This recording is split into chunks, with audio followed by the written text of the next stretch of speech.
என்னங்க, இன்னைக்கு நம்ம பையன் ஸ்கூல்ல டேர்ம் ஃபீஸ் கட்ட சொல்லி கேட்டிருக்காங்க. நம்ம பையன் ஸ்கூல்ல இருந்து வந்ததுலேருந்தே அழுதுகிட்டே இருந்தான்.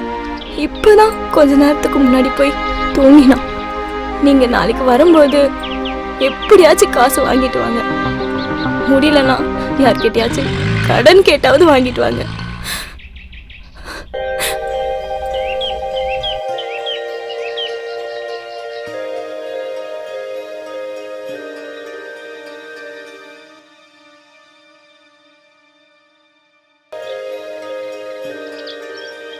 ஆஹா, அண்ணன் ஸ்கூல்ல இருந்து கிளம்பி வந்துட்டாரே.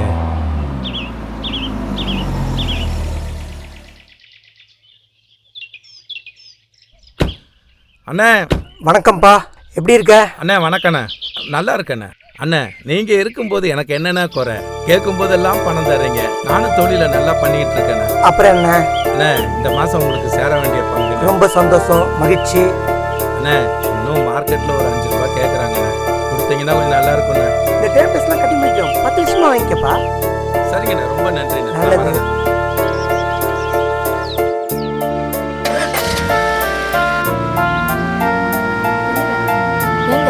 இப்போ எதுங்க பணம் கேட்குறீங்க? ஏற்கனவே 60-70 லட்சம் வெளியே விட்டுருக்கோம். உங்களுக்கு தெரியாதா? இன்னும் 10 லட்சம் வாங்கி வெளியே விட போறீங்களா? யாரு நீ நகை வாங்கணும்னு கேட்டீல்ல, பணம் வந்த உடனே வாங்கிக்க. ஆமா, 60-70 லட்சமா வெளியே நிக்குது. ஆமாங்க, மாசம் 10 லட்சம் ரூபாய் தான் வண்டியே வருது. 10 லட்சம் தான் வருதா? ரொம்ப கம்மியா இருக்குல்ல? அப்போ 2% ஏற்றிடலாங்களா? சொல்லிட்டே இல்ல, செஞ்சிருவோம். வாங்க போலாம். ஏறு. அண்ணா ஒரு நிமிஷண்ணே. வணக்கம். யாருப்பா, என்ன விஷயம்ப்பா? அண்ணா அர்ஜென்ட்டாக ஒரு 15 டெய்லி தண்டல் கட்டுங்க. டெய்லி தண்டெல்லாம் நான் கொடுக்கறது இல்லை. அண்ணா மார்க்கெட்டில் கேள்விப்பட்டேன், நம்ம பழவதற்கு நாகராஜன் கட்டணம் அவர் ஒன்றும் சொல்ல சொல்றீங்களா? அவங்க கதை வேறப்பா. காலையில 4 மணிக்கு 10,000 ரூபாய் கொடுத்தனா சாயந்தரம் 11,000 வாங்கணும். அதெல்லாம் உனக்கு சரிப்பட்டு வராது. பையன் படிக்கிறதான்னு கேட்குறேன். படிப்புங்கிற எந்த ஸ்கூல்ப்பா? நம்ம அமுத வித்தியாசம். அமுதா வித்தியாசமா?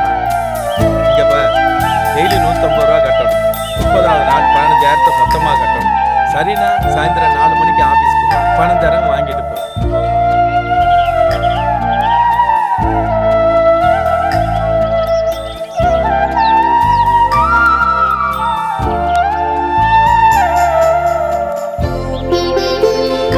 இங்கப்பா, டெய்லி 150 ரூபா கட்டணும்.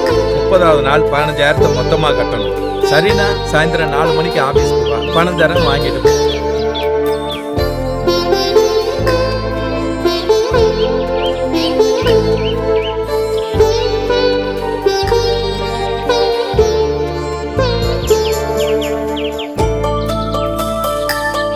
அண்ணா 4 நாளாக பணம் கொடுக்க முடியல, சேர்த்து 600 ரூபா கொடுத்துருக்கேண்ணே. இனிமே தினம் கட்டணும்ப்பா. அண்ணா இன்னைக்கு 500 ரூபாய் இருக்குண்ணே.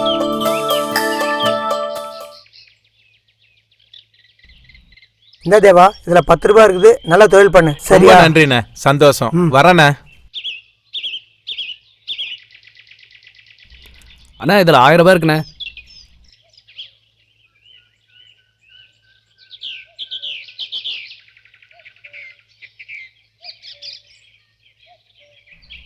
அண்ணா ஒரு நிமிஷம்ண்ணே. ஆ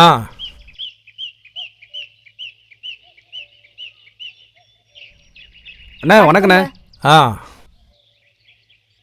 அண்ணா என் ஒய்ஃப்ண்ணே. ம் அண்ணா இது வரைக்கும் 23,000 கட்டியாச்சுண்ணே. பாண்டு பார்க்க கொடுத்தா போயிருந்தேன்.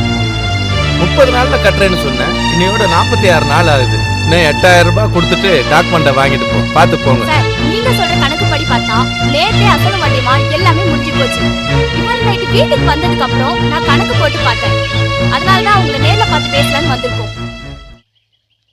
என்னது கணக்கு போட்டு பார்த்தீங்களா? ஐயோ என்னங்க யாருக்கிட்ட கணக்கு போட்டு பார்க்குறீங்க?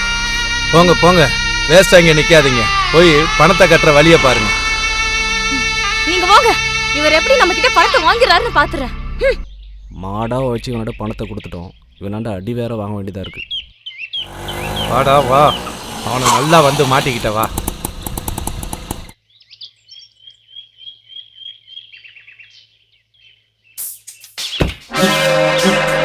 என்னையா வீட்டுக்கு ஆள் அனுப்பிச்சு விட்டா பணம் தர மாட்டேங்கிற, ஃபோனில் கேட்டால் போலீஸுக்கு போவேங்கிற. ஓ போய் கம்ப்ளைண்ட் பண்ணி பாரு. நானும் கம்ப்ளைண்ட் பண்ணுறேன். 1.5 லட்சம் ரூபாய் நீ வாங்கியிருக்கேன்னு நான் கம்ப்ளைண்ட் பண்ணுறேன். ஏய் உனக்கு ஆட்டோ ஓட தெரியுமா? இந்த ஆட்டோவை ஓட்டிட்டு வீட்டுக்கு எடுத்துட்டு போ. பணத்தை கொடுத்துட்டு வண்டி எடுத்துக்க. நீ ஏய் நில்றா. என்ன மாதிரி நீ ஒரு டிரைவர் தான்டா. ஏன்டா என் வயித்துல அடிக்கிற? எவனும் எதிர்த்து பேசுறேன். ஆட்டோ எடுத்துட்டு வீட்டுக்கு போ. சரிங்கண்ணா. ஏய் வாடா. ஏய் விடா.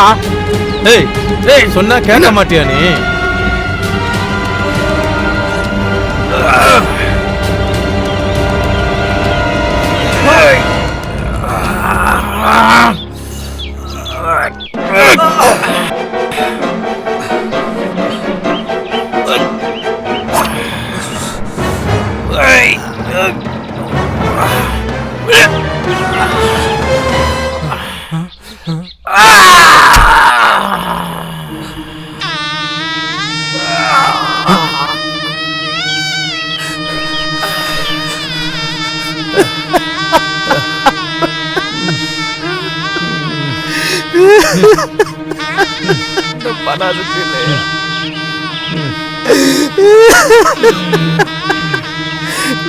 பழைய நினைச்சிட்டு இருக்கேன்.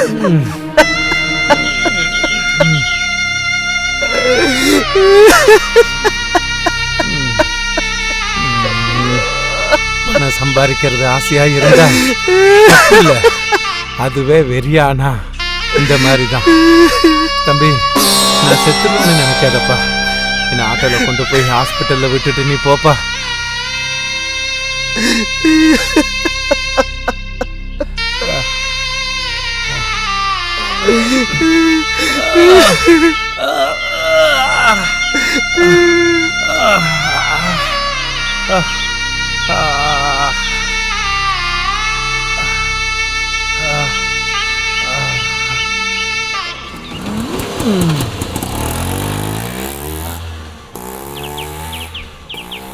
நான் ஒருத்தன் பேராசைப்படாம நியாயமான வட்டிக்கு பணம் கொடுக்கலாம். ஆனால் என்னத்தான் சட்டம் போட்டு தடுத்தாலும் இந்த கந்து வட்டி, மீட்டர் வட்டி, எக்ஸ்பிரஸ் வட்டின்னு வாழ்ந்துக்கிட்டு இருக்கும். எவனாவது ஒருத்தன் எங்கேயாவது அநியாயம் பண்ணிக்கிட்டு தான் இருப்பான். அவனா பார்த்து திருந்தணும். என்னோட வழி என்னை திருத்திடுச்சுப்பா.